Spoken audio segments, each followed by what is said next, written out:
Imaginez, en plein cœur de la nuit, 320 camions franchissent la frontière, silencieux, chargés d'armes et de marchandises interdites. Leurs phares éteints, ils serpentent comme une rivière de métal, prêts à faire basculer le Burkina Faso dans l'ombre, sans que personne ne s'en rende compte. Sauf un seul homme. Un convoi titanesque, long comme une ville sur roue. Chaque camion dissimule sous des sacs de céréales des fusils d'assaut, des caisses de munitions, des explosifs. 320 engins roulent vers le cœur du pays, à deux souffles de la guerre civile. Ce genre de scène pourrait sembler digne d'un film d'espionnage. Pourtant, l'histoire regorge d'exemples réels où de simples convois ont changé le cours des nations. Rappelez-vous l'Afghanistan des années 80, lorsque de longues colonnes de camions soviétiques amenèrent chaque semaine du matériel de guerre, modifiant l'équilibre des forces. Ou le Nigeria, durant la guerre du Biafra, où des camions de nourriture masquaient parfois des armes destinées à prolonger le conflit. Ici, l'enjeu est similaire, une cargaison qui pourrait faire basculer tout un pays. Derrière cette manœuvre, une question brûle. Qui orchestre ce coup de force ? Des puissances étrangères cherchant à allumer la mèche pour mieux contrôler la région ? Des réseaux d'affaires locaux, prêts à vendre leur pays pour s'enrichir dans les ténèbres ? Ou une alliance plus insidieuse encore, tissée dans l'ombre des rivalités internationales ? Dans la nuit épaisse, alors que chaque minute rapproche le pays de l'effondrement, un regard perçant s'élève. Ibrahim Traoré, jeune président, refuse de détourner les yeux. Il saisit l'ampleur du piège et décide de frapper avant qu'il ne soit trop tard. Son choix n'est pas qu'une défense désespérée. C'est un signal brutal envoyé à tous ceux qui rêvent de voir le Burkina Faso tomber, un défi lancé à l'ordre établi. Si Traoré échoue, c'est la guerre civile, la perte de souveraineté, la disparition de la nation. Pour mesurer la gravité de la situation, songez à d'autres moments charnières de l'histoire africaine. La tentative de putsch en Côte d'Ivoire en 2002, où une poignée de décisions prises dans la nuit ont évité le pire, ou encore la crise malienne de 2012, où l'inaction a ouvert la porte à des années de chaos. Ici, chaque minute compte. Mais cette nuit, le sort s'inverse. Le piège se referme, non sur le Burkina Faso, mais sur ceux qui l'avaient entendu. Le monde découvre alors un nouvel acteur, prêt à imposer ses propres règles, envers et contre tout. Mais comment Traoré a-t-il découvert l'existence du convoi ? Plongeons dans les heures décisives où tout s'est joué.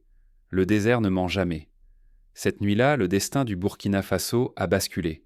Quand le silence du Sahel s'est brisé, personne n'a vu venir la vague qui menaçait le pays. 320 camions, alignés comme une colonne de spectres, fonçant vers la frontière, chargés de morts et de secrets. Dans leurs remorques, la promesse d'une guerre civile rampait, prête à éclater dans l'ombre. Ce n'est pas la première fois qu'un État africain se retrouve au bord du précipice. En 2011, la Libye a vu ses frontières traversées par des colonnes de pick-up armés, changeant le visage du pays. Plus récemment, au Soudan, des cargaisons d'armes ont permis à des factions de mettre à genoux le pouvoir central. Le Burkina Faso, déjà ébranlé par des années d'instabilité, pouvait basculer de la même façon. Depuis des années, le Burkina Faso chancelle. Coup d'État après coup d'État, les promesses de renouveau s'étiolent dans la tourmente. Les réseaux infiltrent l'État, la corruption gangrène les institutions et les attaques terroristes frappent sans prévenir. Le peuple endure l'incertitude, mais la peur s'incruste, silencieuse et tenace. La situation rappelle tristement celle de la République centrafricaine dans les années 2000, où les putschs et la méfiance institutionnelle ont laissé la population exsangue. Là-bas aussi, la moindre rumeur d'un convoi armé suffisait à faire trembler tout un pays. Au cœur de ce chaos, un nom commence à circuler, Ibrahim Traoré. Capitaine à peine âgé d'une trentaine d'années, il est jugé trop jeune, trop direct, trop dérangeant. On le critique, on l'épie, mais il avance décidé à restaurer la souveraineté et l'honneur du pays. Là où d'autres hésitent, il agit, jurant que plus jamais le Burkina Faso ne sera gouverné depuis l'ombre. Ce n'est pas sans rappeler Thomas Sankara, surnommé le Tché africain, qui dans les années 80 avait tenté de changer le destin du Burkina Faso par des décisions audacieuses, inspirant toute une génération à refuser la fatalité. Comme Sankara, Traoré dérange, mais il inspire aussi. Mais l'ennemi ne porte pas d'uniforme. Il se fond dans la poussière dissimulée sous des tonnes de marchandises ordinaires, sacs de riz, caisses de tissus, cartons anonymes. Derrière cette façade, un réseau tentaculaire s'étend. Produits suspects, armes sophistiquées, argent sale, les indices d'une infiltration massive s'accumulent. Peu osent nommer la réalité, une main invisible, un théâtre de marionnettes où le peuple n'est qu'un pion éphémère. Pour comprendre la subtilité de cette menace, souvenons-nous des années de plomb en Amérique latine, où les cartels de drogue utilisaient des camions-citernes et des convois commerciaux pour transporter d'énormes quantités d'armes et de stupéfiants, échappant ainsi à la vigilance des autorités. Le même principe est à l'œuvre ici, mais à l'échelle d'un État. Face à cette menace diffuse, Traoré transforme l'armée. Surveillance accrue aux frontières, purge impitoyable dans les rangs, contre-espionnage renforcé, doctrine sécuritaire resserrée. Il ne se contente plus de réagir, il anticipe, frappe en amont, teste la loyauté de chacun. Le pouvoir devient une épreuve permanente, un combat où l'erreur n'est plus permise. Il met en place des contrôles inopinés, s'inspire des méthodes israéliennes de filtrage du renseignement et crée même des cellules spéciales pour intercepter les communications suspectes. Le Burkina Faso, longtemps perçu comme vulnérable, commence à ressembler à une forteresse en éveil, car céder à l'habitude, c'est abandonner le pays à ceux qui tirent sans les ficelles dans l'ombre. Traoré le sait, chaque hésitation nourrit les ambitions de ceux qui rêvent d'un Burkina Faso à genoux. Mais cette nuit-là, la frontière a tenu bon. Pour la première fois, le piège s'est refermé, sur ses architectes. Mais si le piège s'est fermé, il n'a pas tout révélé. À l'aube, une simple arrestation expose une toile de mensonges bien plus vaste que prévu. Quand la bâche du premier camion est soulevée, personne n'est prêt pour ce qu'il découvre. Sous la lumière crue du Sahel, alors que l'aube chasse la nuit, les moteurs des 320 camions s'éteignent un à un, comme si le convoi retenait son souffle. L'interception n'est pas une improvisation. Elle résulte de semaines d'observation, de patience et de coordination militaire, chaque soldat sentant peser la menace silencieuse d'une trahison imminente. Les soldats avancent avec prudence, chaque geste mesuré. Ils arrachent les bâches, fouillent les sacs, ouvrent les caisses. Ce qu'ils découvrent sous les couches de céréales et de marchandises ordinaires dépasse toutes leurs craintes. Fusils d'assaut neufs, caisses de munitions, explosifs camouflés dans des ballots de coton, uniformes tactiques, radios cryptées, trousses médicales de campagne, tout rangé avec un soin méticuleux, invisible pour le profane. Ce n'est pas de la contrebande classique, c'est un arsenal complet, prêt à équiper une armée souterraine. Le camouflage est si sophistiqué qu'il faut l'œil d'un expert averti pour déceler l'illusion. Même les papiers et les sceaux semblent irréprochables. Sans la perspicacité de l'état-major, la cargaison aurait franchi la frontière sans le moindre soupçon. Dans les postes d'observation, les téléphones crépitent. La nouvelle de la saisie file jusqu'à Ouagadougou, provoquant un électrochoc dans la capitale et au-delà. Très vite, les enquêteurs comprennent qu'il ne s'agit pas d'un simple réseau local. Tout pointe vers une opération transnationale soutenue par des complicités étrangères et des circuits de financiers opaques. Les armes proviennent de plusieurs continents. Les routes empruntent des corridors oubliés et les carnets du chauffeur révèlent enfin des contacts directs avec des groupes armés parmi les plus redoutés de la région. Le but du convoi devient limpide: inonder le pays d'armes, équiper des milices, semer la terreur et déstabiliser tout l'édifice du pouvoir.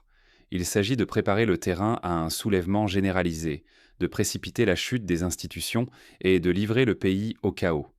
Si ce plan avait abouti, des milliers de vies auraient été sacrifiées et le Burkina Faso aurait sombré dans une spirale de violence incontrôlable. Pour mieux comprendre, rappelons-nous la Sierra Leone au tournant du millénaire. Là aussi, des cargaisons d'armes affluaient, alimentant la guerre civile. Les milices enfantines, armées par des réseaux extérieurs, ont plongé le pays dans l'horreur. C'est ce scénario que le Burkina Faso vient d'éviter de justesse. Les visages sont tendus, la gravité s'impose. Les militaires comprennent qu'ils n'ont intercepté que la partie visible d'un complot d'une ampleur insoupçonnée. Derrière ces camions, c'est tout un réseau clandestin qui apparaît. Financements occultes, intérêts extérieurs, ambitions dévorantes de quelques puissants prêts à trahir la stabilité nationale. Le pays retient son souffle. Ibrahim Traoré, que beaucoup jugeaient trop jeune et trop inexpérimenté, vient de prouver qu'il était prêt à tout risquer pour défendre la souveraineté du Burkina Faso. Mais cette révélation ne fait qu'ouvrir de nouvelles interrogations. Qui tire vraiment les ficelles et jusqu'où va l'intrigue? Alors que les premières arrestations débutent, la pression monte à Ouagadougou. L'équipe présidentielle doit décider comment révéler l'affaire sans provoquer de panique. Une tempête sans précédent secoue le Sahel. Le coup de filet du siècle ou bien la première escarmouche d'une guerre clandestine. Le Burkina Faso retient son souffle. L'affaire du convoi n'est que la partie visible d'un engrenage bien plus obscur. L'enquête s'ouvre dans un climat électrique. Les preuves affluent. Circuits des financiers opaques, sociétés écrans fictives, communication cryptée entre des élites locales et des acteurs venus de l'étranger. Au centre de cette toile, des hommes d'affaires, des agents secrets et même de hauts responsables censés protéger la nation. Le convoi n'était qu'un pion. Derrière lui, une coalition inédite de criminels, de politiciens corrompus et d'intérêts étrangers, prêts à tout pour s'emparer du pouvoir. Dans l'histoire récente, d'autres pays ont connu ce type de révélation. En Ukraine, en 2014, des convois d'aide humanitaire masquant parfois des armes destinées à des groupes sécessionnistes, brouillant encore davantage les lignes entre guerre ouverte et déstabilisation insidieuse. Sur les réseaux sociaux, la nouvelle se répand comme une traînée de poudre. À Ouagadougou, dans les villages isolés, la liesse populaire couvre les murmures de complot. Depuis des années, le peuple ne s'était pas senti aussi maître de son histoire. Les vidéos de soldats acclamés, d'enfants brandissant l'étendard national, circulent de Dakar à Addis Abeba. Un mot s'invite partout, souveraineté. Une fierté bouillonnante, difficile à contenir, ressoude la nation. Mais au-delà des frontières, c'est la stupeur. Dans les capitales voisines, les cercles du pouvoir s'inquiètent. Si un tel réseau a pu agir dans l'ombre, qui est à l'abri ? À Bamako, à Niamey, à Dakar, les réunions d'urgence s'enchaînent, la peur s'immisce jusque dans les palais présidentiels. Pourtant, chez les jeunes officiers africains, l'admiration l'emporte. Sur WhatsApp et Telegram circulent des messages d'encouragement et de défi. Traoré devient un héros inattendu. Son audace et sa maîtrise bouleversent les codes établis. La scène rappelle celle de l'Éthiopie, quand Meles Zenawi, contre toute attente, a su fédérer les forces pour éviter la fragmentation du pays dans les années 90. Aujourd'hui, Traoré incarne ce même souffle de renouveau.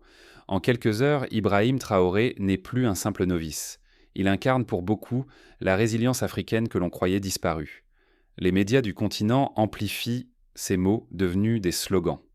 Le Burkina Faso, jadis spectateur dans le grand jeu géopolitique, devient un acteur central, prêt à défier l'ordre établi. Cependant, l'euphorie masque à peine la gravité du moment. Si les ramifications du réseau ne sont pas totalement détruites, la riposte pourrait être plus féroce, plus insidieuse. Les experts préviennent, les ennemis adapteront leurs tactiques, cherchant la moindre faille dans l'armure burkinabé. La victoire d'aujourd'hui pourrait n'être qu'un répit précaire, prélude à une guerre d'usure où chaque faux pas coûtera cher. Le pouvoir est au pied du mur.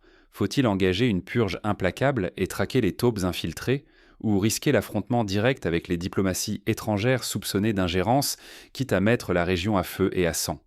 Certains plaident pour une union régionale resserrée, rêvant que le réveil burkinabé devienne le point de départ d'une coalition panafricaine contre les prédateurs extérieurs.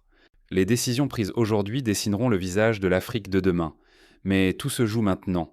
La moindre hésitation pourrait ouvrir la porte à une contre-attaque dévastatrice. Le pays doit choisir sa voie entre l'audace et la prudence. La véritable onde de choc ne se limite pas au champ de bataille. À la frontière, c'est tout un pays qui s'est redéfini.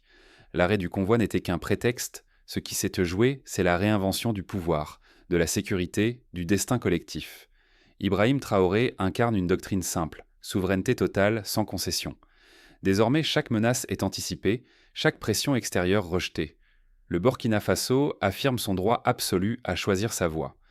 L'époque des compromis imposés de l'étranger paraît révolue. Dans l'armée, une révolution silencieuse a débuté. Unité, discipline, confiance, ces mots guident désormais chaque décision.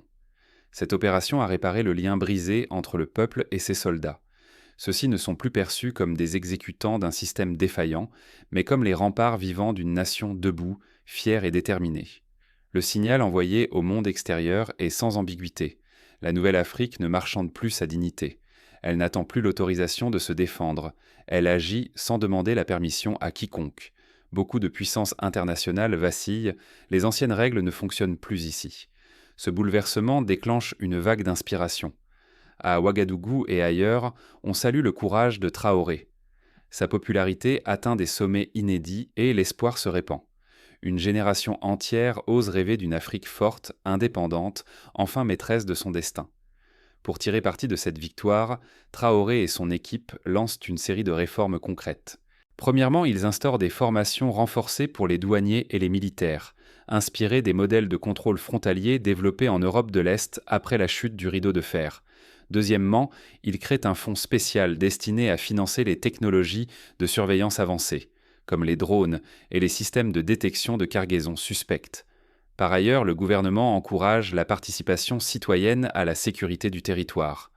Des campagnes de sensibilisation sont menées dans les écoles, les marchés et les radios communautaires, expliquant comment reconnaître et signaler des activités suspectes.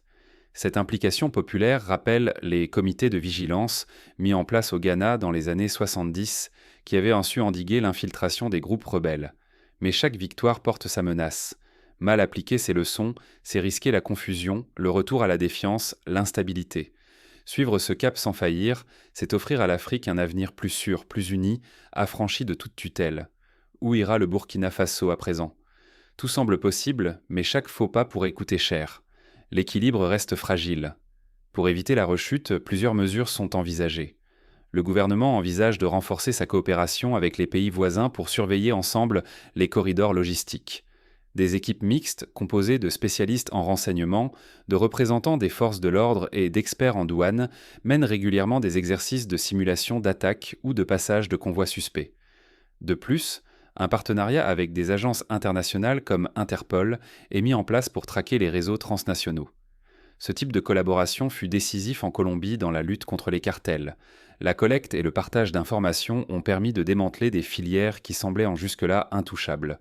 Le pays entre dans une ère nouvelle, chaque décision pesant lourd dans la balance. Le monde entier observe, prêt à juger la suite. Ce convoi n'était pas seulement une caravane d'armes et de marchandises. Il incarnait un ultimatum silencieux lancé à toute l'Afrique. 320 camions, l'équivalent d'une petite ville, ont failli briser le Burkina Faso et ranimer le spectre du chaos. Derrière l'apparence d'une opération logistique se cachait une stratégie brutale, rappeler que les frontières africaines restent des lignes de front, jamais vraiment pacifiées. Toute la région aurait pu basculer. Mais cette fois, le piège s'est refermé sur ses propres architectes. Face à la menace, un jeune président, Ibrahim Traoré, a fait ce que beaucoup croyaient impossible: tenir tête, refuser de plier et inverser le rapport de force. En stoppant le convoi à la frontière, il a lancé un signal à tout le continent. La souveraineté ne se quémande pas, elle s'arrache. Ce n'est plus seulement le Burkina Faso qui était la cible, mais une certaine idée de l'Afrique, celle qui refuse de n'être qu'une arrière-cour. Ce bras de fer devient un symbole. L'Afrique ne subit plus les décisions des autres, elle affirme sa volonté propre. Mais la partie est loin d'être gagnée. Derrière chaque convoi stoppé, peut-être 10 autres filent dans l'ombre. Refuser d'ouvrir les yeux aujourd'hui, c'est préparer les drames de demain. La souveraineté n'est jamais acquise une fois pour toutes. Elle se défend chaque jour, dans l'ombre comme en pleine lumière. La victoire de Traoré dépasse la tactique militaire. Elle sonne comme un appel à la vigilance et à l'unité. Écarter la menace, c'est aussi réveiller la société entière. Chacun, du citoyen au chef d'État, doit mesurer ce qui se joue: la sécurité, la stabilité, la confiance collective. Pour maintenir cet élan, des forums nationaux sont organisés où les citoyens peuvent exprimer leurs attentes et leurs craintes. Cette démocratie participative, inspirée des palabres africaines ancestrales, redonne la parole à tous et renforce le sentiment d'appartenance. Ignorer ce signal, c'est laisser s'installer la prochaine crise. Saisir cet instant, c'est choisir d'imposer un avenir souverain. L'Afrique, forte de ses failles et de son courage, doit décider, subir ou agir. L'affaire du convoi n'était qu'un début. Les attaques à venir seront sans doute plus subtiles, plus sophistiquées. Ce n'est pas qu'une page qui se tourne, mais tout un récit qui commence. L'enjeu n'est plus simplement de survivre, mais de bâtir un ordre nouveau, fondé sur l'audace, la solidarité et la vigilance. Pour conclure, souvenons-nous des paroles d'un grand sage africain. La vigilance est la mère de la liberté.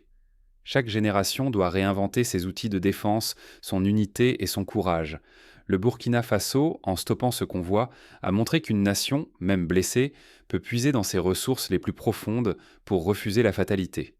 Le défi reste immense, mais l'exemple burkinabé prouve que la détermination, la cohésion et la lucidité peuvent triompher des pièges les plus insidieux. À chaque citoyen, désormais, de veiller, d'agir et de croire en sa souveraineté retrouvée. Le futur appartient à ceux qui osent, ensemble, écrire une nouvelle histoire.